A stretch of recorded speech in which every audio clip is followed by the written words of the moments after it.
"Sir, can I sleep in your office tonight?" The question left the billionaire CEO completely stunned. She was just an employee from his company, carrying a suitcase and nowhere else to go. What started as a single desperate request would soon become the reason he couldn't stop thinking about her. Hello everyone. Before we begin, I want to say thank you to everyone who has subscribed to the channel. I pray that you and your family are always blessed with good health, happiness, success, and protection wherever you are. Let me know in the comments where you're watching from and see if there are other viewers from your area. Now let's get started with today's story. Rain hammered against the towering glass walls of King Tech Corporation, turning Manhattan into a blurry ocean of lights. Yellow taxis crawled through the streets below. Neon signs reflected across puddles. Most of New York was heading home. Emma Collins was not. She stood alone in the lobby of a building that seemed far too expensive for someone like her. Her fingers tightened around the handle of a small suitcase. Everything she owned was inside it. A few clothes, some photographs, a pair of worn sneakers. Nothing more. 3 hours earlier, she had still believed her life was under control. She had finished work like any other Friday. She had withdrawn her monthly paycheck and planned to pay her overdue rent before heading home. Then, somewhere inside Grand Central Terminal, her purse disappeared. At first she thought she had misplaced it. Then she searched every pocket, every bag, every corner. Nothing. The paycheck was gone. Her identification was gone. The little savings she carried for emergencies was gone. Everything had vanished in less than a minute. The worst part came later. When she arrived at her apartment building in Brooklyn, her landlord was waiting outside. Mrs. Keller wasn't known for her patience. "Where's my rent?" the older woman demanded. Emma tried to explain. She told her about the stolen paycheck. She promised she would contact the bank first thing Monday morning. She promised she would pay every dollar. Mrs. Keller didn't care. "You've already had enough chances." The next thing Emma knew, her key no longer worked. The locks had been changed. Her landlord allowed her only enough time to collect a few belongings before shutting the door in her face. Now, with nowhere to go, Emma had returned to the only place still open to her. King Tech Corporation. The company where she worked. The company owned by one of the richest men in America, Alexander King. Emma glanced at the elevator. Maybe this was a terrible idea. Maybe she should leave.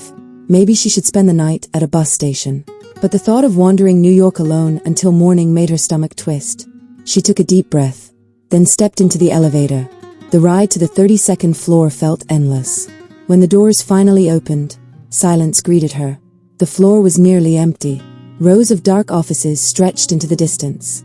Only one room still glowed with light. The corner office. The chief executive office. Alexander King's office. Emma's heart pounded. She had spoken to him only twice before. Both conversations had lasted less than a minute.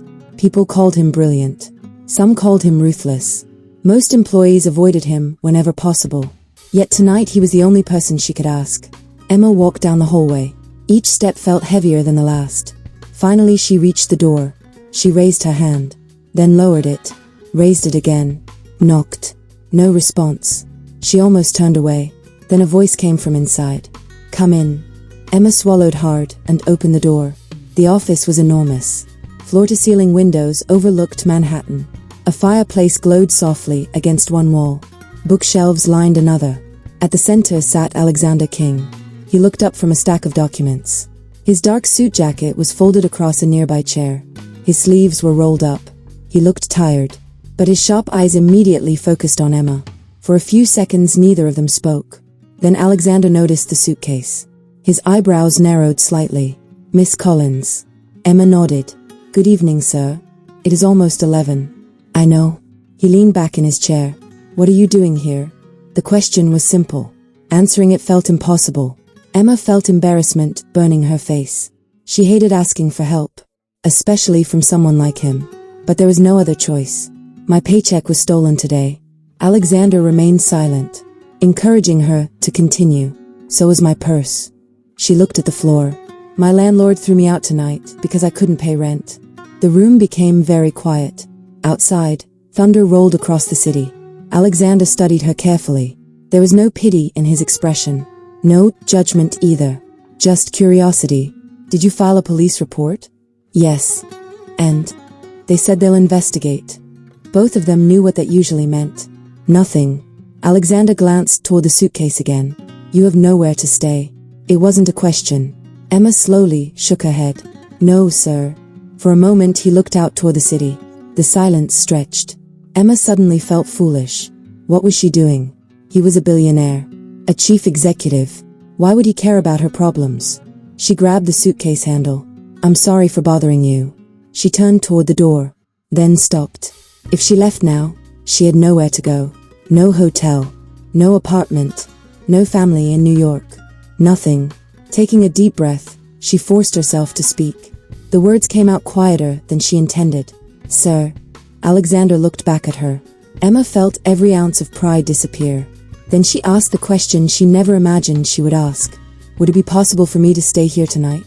Alexander stared at her. Emma quickly continued. I don't mean your office.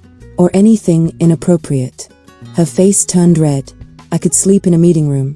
Or on a couch somewhere. I'll leave before anyone arrives. For several seconds Alexander said nothing. The rain continued tapping against the windows. Emma could hear her own heartbeat. Then Alexander slowly stood. He walked around his desk. Emma immediately became nervous. He stopped a few feet away, close enough to see the exhaustion in her eyes. Close enough to notice she was trying very hard not to cry. For reasons he couldn't explain, something about that affected him. Most people came to him wanting favors. Promotions. Money. Opportunities. Emma looked like she wished she didn't have to ask at all. Alexander finally spoke. You haven't eaten dinner, have you? Emma blinked. The question caught her completely off guard. No. Another silence followed. Then Alexander nodded once. Come with me. Emma stared. Sir? Come with me. He headed toward the door. Emma remained frozen for a second. Confused. Nervous. And completely unaware that this simple conversation was about to change both of their lives forever.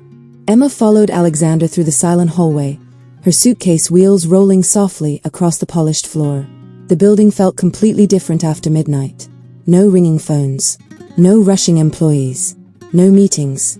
Just the distant hum of air conditioning and the glow of emergency lights. Alexander led her toward a private lounge near the executive offices. Emma had never been inside before. The room looked more like a luxury apartment than part of a company headquarters.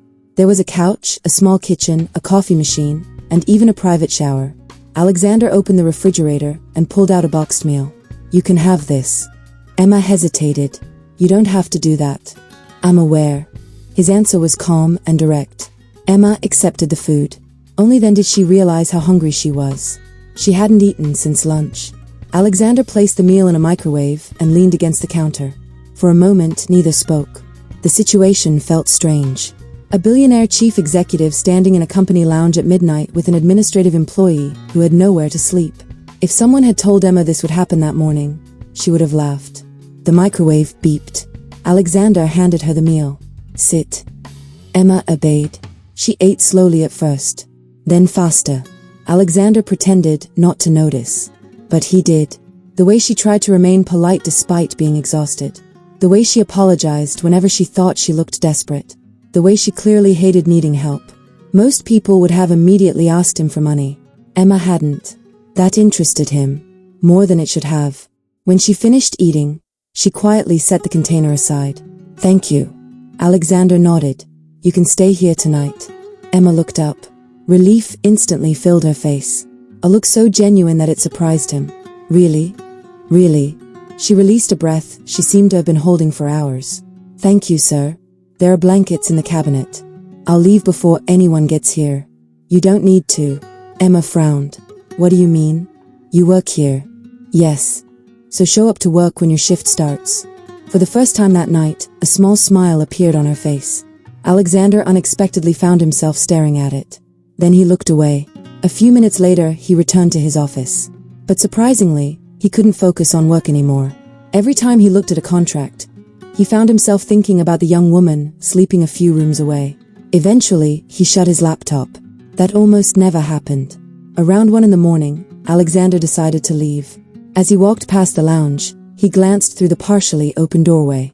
Emma had already fallen asleep on the couch. The suitcase sat beside her. One arm rested protectively on top of it, as though someone might steal the little she had left.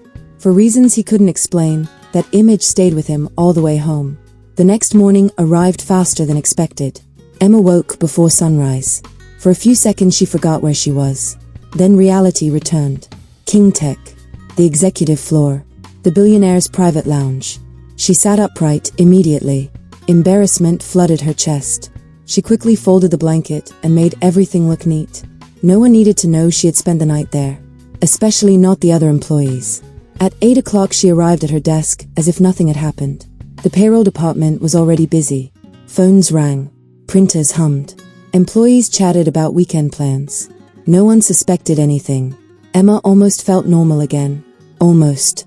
Then her phone rang. She answered immediately. Payroll department, Emma speaking. A familiar voice came through the receiver. Come to my office. Emma nearly dropped the phone. Alexander King. Several co-workers looked toward her. She quickly lowered her voice. Right now? Now? The call ended. Emma stared at the receiver. Across the office, several curious eyes watched her. Nobody received direct calls from the chief executive, especially administrative employees. Emma stood, trying not to look nervous. The walk to the 32nd floor felt longer than ever.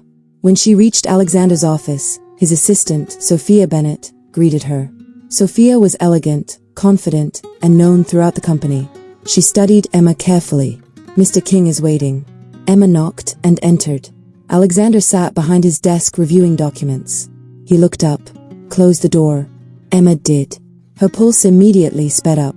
Had she done something wrong? Was he regretting helping her? Alexander slid a folder across the desk. What's this? Emma asked.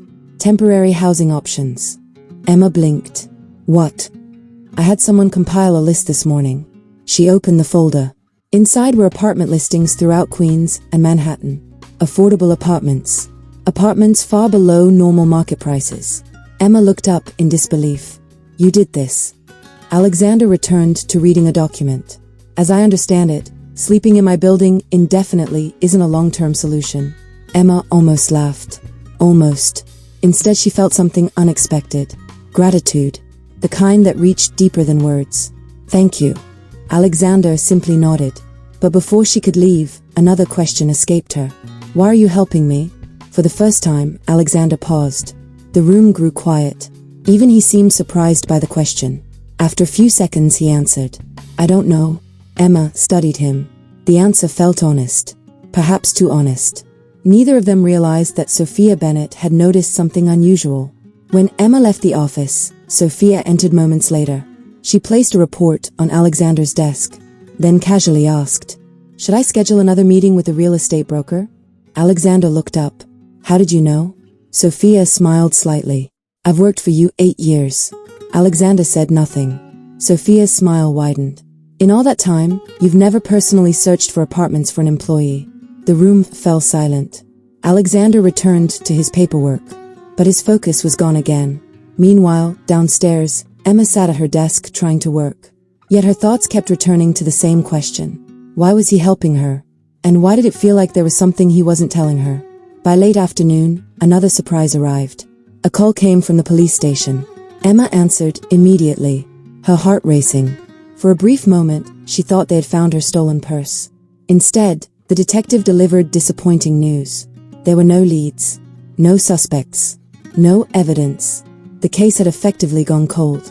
Emma slowly lowered the phone. Her paycheck was gone. Her apartment was gone. And now her only chance of recovering either seemed to be disappearing. As she stared through the office window, she had no idea that someone inside the company already knew far more about the theft than anyone suspected. And that person had just begun watching her. The following week passed with surprising speed. Emma moved into a small temporary apartment in Queens. It was not luxurious, but it was clean, safe, and close enough to Manhattan. Every morning, she took the subway into the city and arrived at King Tech before most employees. On the surface, life appeared to be stabilizing. Underneath, however, something felt wrong. The stolen paycheck continued bothering her. The more she thought about it, the less sense it made. Emma had withdrawn the money only minutes before it disappeared. Very few people knew she planned to collect her paycheck that day.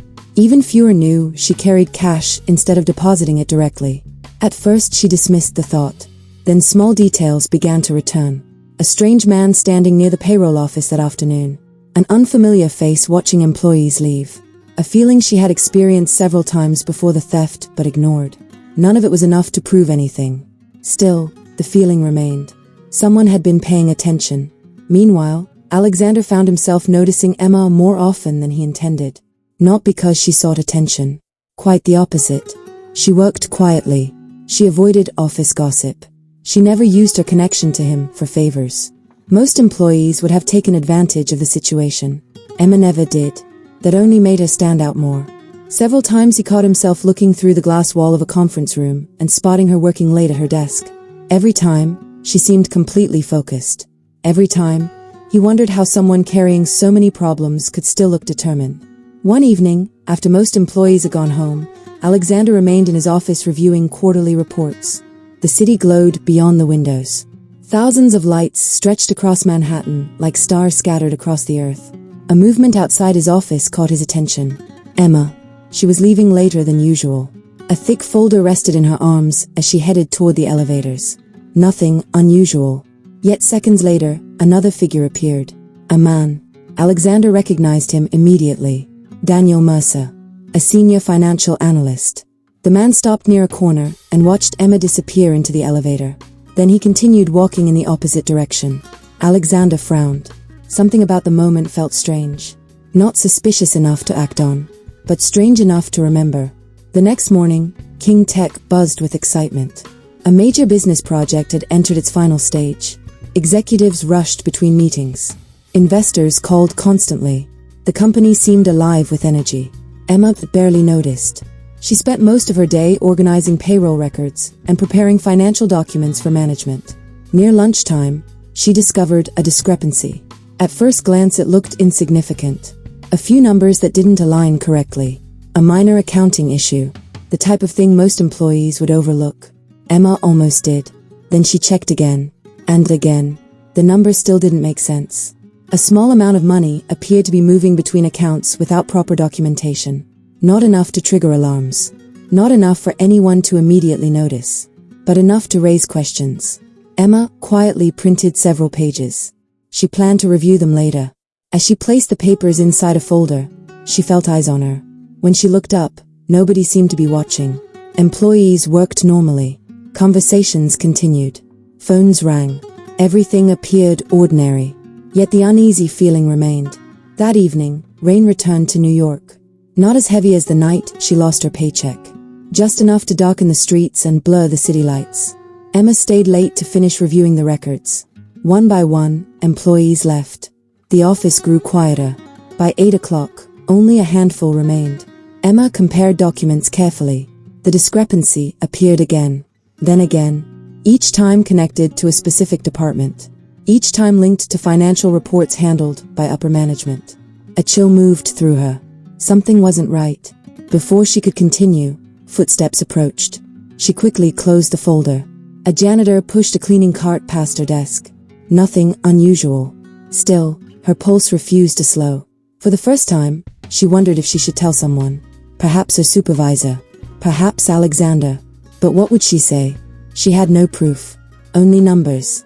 Only instincts. Only questions. Questions that seemed to multiply with every page she reviewed. Across the city, Alexander sat alone, inside his penthouse overlooking Central Park. The business reports in front of him remained untouched. His thoughts had drifted elsewhere. Toward Emma. Toward the strange financial analyst he had seen watching her. Toward a growing sense that something inside King Tech was happening beyond his view. Alexander had built the company from nothing. He knew its strengths. He knew its weaknesses. And recently, something felt off. A feeling he could not explain. His phone suddenly vibrated. A message appeared from the head of corporate security. A routine update. Normally Alexander would have ignored it until morning. Instead, he opened it immediately. His expression hardened. Then he read it the second time. The message contained only a few lines. But one name instantly caught his attention. Emma Collins. Outside, thunder rolled across Manhattan once again. Inside King Tech, invisible pieces were beginning to move. And neither Emma nor Alexander realized how closely their futures were becoming connected. The next morning, Manhattan woke beneath gray skies and a blanket of low clouds. The city moved as it always did. Trains crowded with commuters rushed underground. Street vendors opened their carts. Office workers filled the sidewalks with coffee cups in hand. Inside King Tech Corporation, however, an invisible tension was beginning to grow. Emma arrived early, hoping to continue examining the financial records before the rest of the department became busy. The unusual transactions she had discovered the previous evening refused to leave her mind. The numbers were small enough to avoid attention, yet frequent enough to create concern. She settled into her desk and quietly reopened the files. The deeper she looked, the stranger the records became. Several payments had been approved through legitimate channels. The signatures were valid. The documents appeared authentic. Yet the money seemed to disappear once it reached certain accounts. Nothing directly pointed to fraud. Nothing directly pointed to theft. But something was hidden beneath the surface. Emma spent nearly 2 hours reviewing spreadsheets, invoices, and internal reports. Each page raised new questions. Every answer seemed to lead toward another missing piece. Then she found something. A reference number. A transaction code repeated several times across different departments. The same code appeared in reports that should have been completely unrelated. Emma copied the information onto a notepad and continued searching. What she didn't know was that someone had already noticed her interest in those records. Several floors above, a security monitor displayed activity throughout the building. Most of the screens showed ordinary office movement. Employees arriving. Meetings beginning. Deliveries entering the lobby. One screen, however, remained focused on the payroll department. A pair of eyes watched Emma's desk from far away. Patiently, carefully, waiting. Meanwhile, Alexander spent the morning in meetings with investors from Chicago and Los Angeles.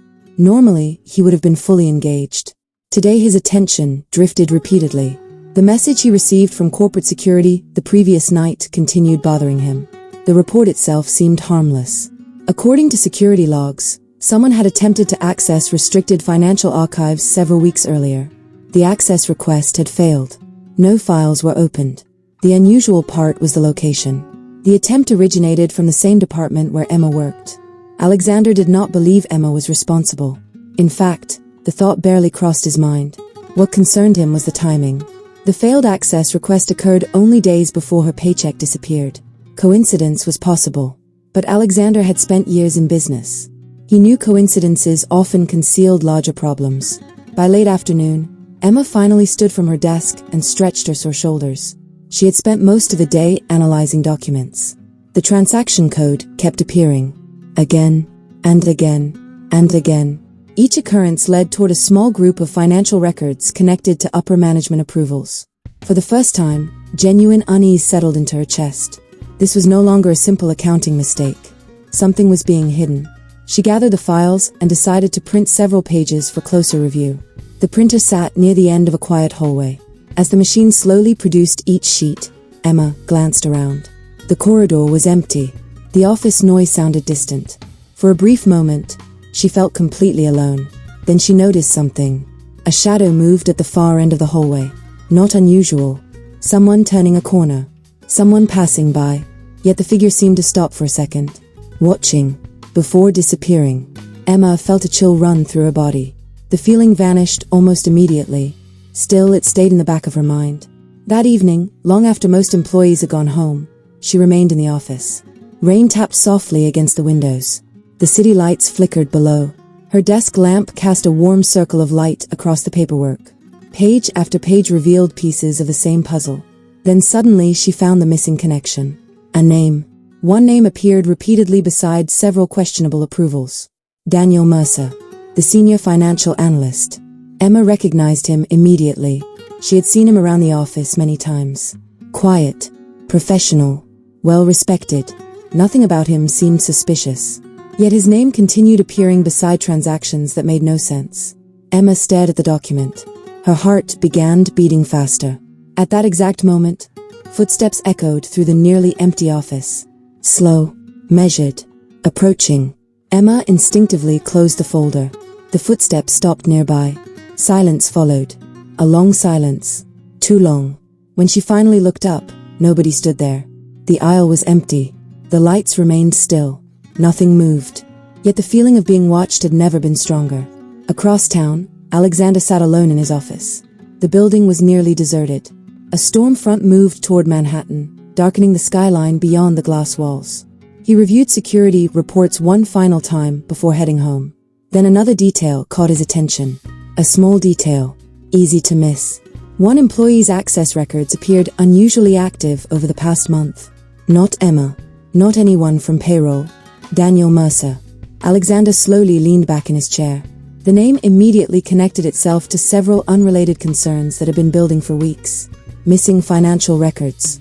Unusual access requests. Internal discrepancies. The pieces still didn't fit together. But for the first time, a pattern was beginning to emerge. Outside, lightning flashed across the sky. Inside King Tech, the distance between Emma and the truth was growing smaller.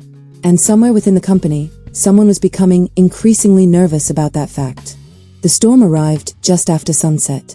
Dark clouds rolled over Manhattan, swallowing the last traces of daylight. Rain swept across the city in powerful waves, drumming against skyscraper windows and flooding the streets below. Inside King Tech, only a handful of lights remained on. Most employees had already gone home. Emma was one of the few still working. The folder containing the suspicious financial records sat beside her keyboard. She had spent days connecting fragments of information, and the more she discovered, the more dangerous the situation appeared. The discrepancies were no longer random. They followed a pattern. Money moved through legitimate channels before disappearing into accounts that were difficult to trace. Small amounts vanished each time. Individually, the transactions seemed harmless. Together, they represented a significant sum. Someone had been quietly draining money from the company. And somehow, Daniel Mercer's name appeared near almost every trail. Emma rubbed her tired eyes and looked toward the clock. It was later than she realized. The office floor had become nearly silent. Only the soft hum of computers remained. She carefully organized her notes and placed everything inside a secure folder. Tomorrow she planned to review the information again before deciding what to do next. As she prepared to leave, a strange feeling settled over her. The same feeling she had experienced several times during the past week. The feeling that someone was paying attention. Watching. Waiting. Emma glanced around the office. Rows of desks stretched into darkness. Everything looked normal. Yet the uneasiness refused to disappear. She finally grabbed her coat and headed toward the elevators. The ride down felt unusually long. When the doors opened into the lobby, she immediately noticed the weather. Rain hammered the streets outside. Wind pushed water across the sidewalks. The city looked cold and distant. Emma stepped beneath the building entrance and considered waiting for the storm to weaken. A few people hurried past carrying umbrellas. Traffic crawled through the flooded streets. Then she saw him, across the road, standing beneath the streetlight. A man wearing a dark coat. His face remained hidden beneath the shadow of the storm. At first, Emma paid little attention. New York was filled with strangers. Yet something about him felt familiar.